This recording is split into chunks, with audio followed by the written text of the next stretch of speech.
Elena Rybakina has weighed in following recent tensions between Russian and Ukrainian players. Elena Rybakina has given her verdict after Wimbledon removed their ban on Russian and Belarusian players. Talks of locker room tensions between Ukrainian players and their Russian counterparts have been rife in recent weeks.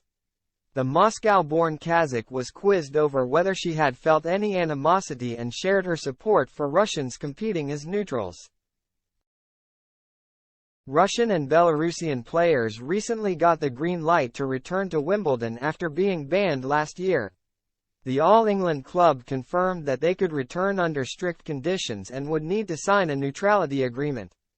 It brings the grass-court Grand Slam in line with the rest of the tennis tours, where players from the two nations have continued to compete as neutrals. But tensions between these pros and their Ukrainian colleagues have grown in recent weeks, with Belarus Aryna Sabalenka the latest to claim some hate her. Rybakina has now weighed into the discussion by backing Wimbledon's decision. "Well, I didn't have any experience like that," the world number 7 said of locker room issues and hateful experiences. "But I think it's the right thing that they are going to play since all tour they have been playing, and they have already restriction. It's no flag, no anything.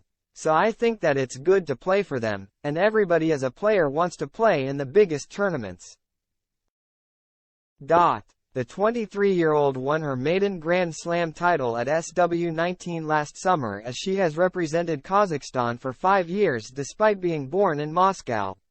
But Rybakina was unable to benefit from her victory in the rankings, as the ATP and WTA tours stripped all points on offer at the tournaments in response to the ban on Russians and Belarusians. Rybakina has since followed up her impressive run at SW19 by reaching the final of the Australian Open, where she lost to Sabalenka.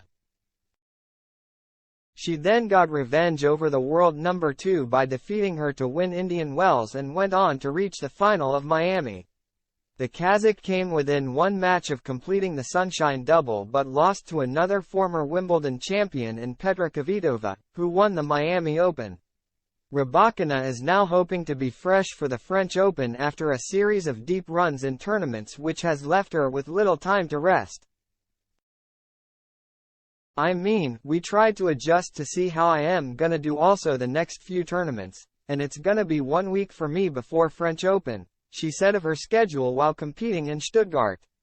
"So of course we will try to do everything possible so I come to the French Open fresh, and yeah, just these tournaments I know that I have to push. I think every match I play, even if it's tough one, it's still good thing for me just to keep on playing. Like this, I get used to the clay also."